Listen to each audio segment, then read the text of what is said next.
Well, they are cases animal organizations deal with every day. Abandoned, lost, owners surrendered, or loose animals. But what do you do if you see one out on the street? Anna Stanslow explains the proper way to deal with an animal who's not in your care. I just happened to pull in and she was tied to the door. So I thought right away, ooh, didn't seem quite right. But so I walked around the building just to kind of look and see if anyone was waiting for the pet store to open. There was no one around. It was earlier this week when Mary Ellen Gulak found this dog who's now been named Bernice. The local SPCA says if you find a stray or abandoned dog or cat, to call city bylaw officers to pick up the animal. If it is a stray animal that you have found by law, the animal must come to the SPCA, as we are designated the pound keeper facility for the city of Lloydminster and many surrounding areas.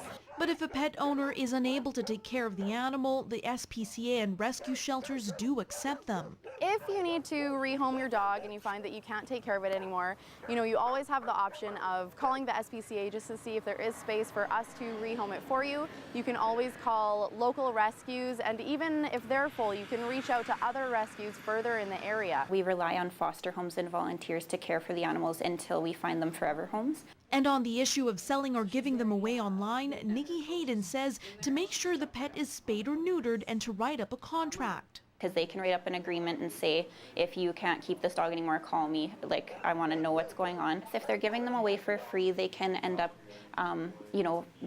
being used for testing or just in the wrong ways and ending up with someone that's not in it for the right reasons. The SPCA and COCA's Promise have dogs and cats looking for permanent and foster homes. For more information, contact the Lloydminster SPCA or visit COCA's Promise Facebook page. Anna Stanislau, Newcap News.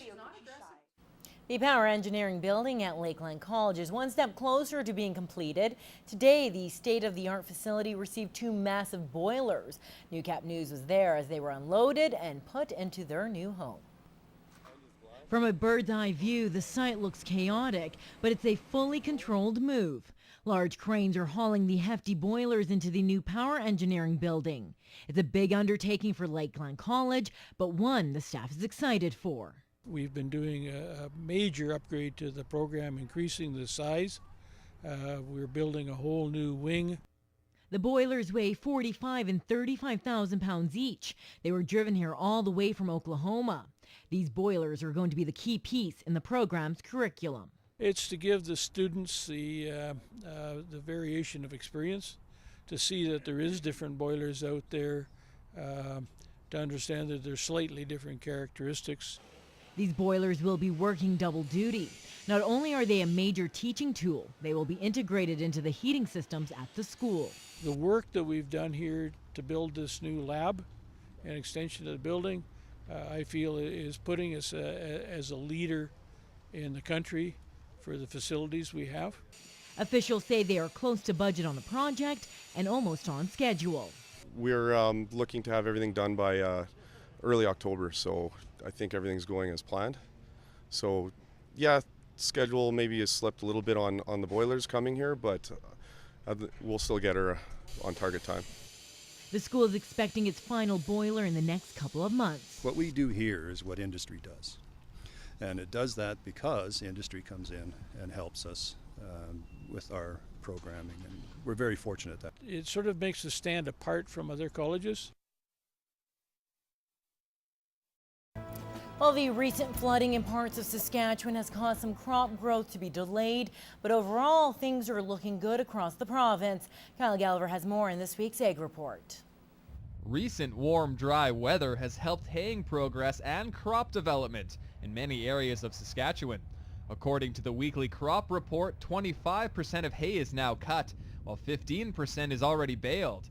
It's only slightly behind the same period last year, when 29% was cut and 27% was baled. It's not very much behind what we would normally be at.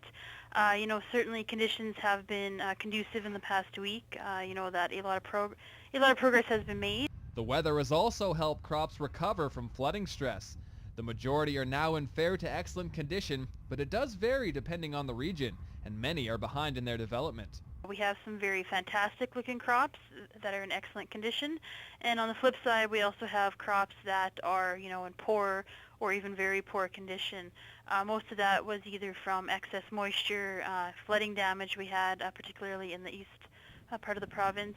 Crop specialist Shannon Friesen says with some favorable weather and a little luck, the crops can get back on schedule. Certainly warm weather, some timely rains, as much as, you know, we don't like to see a lot of rain going into harvest. It certainly helps with pod filling and head filling on the crops.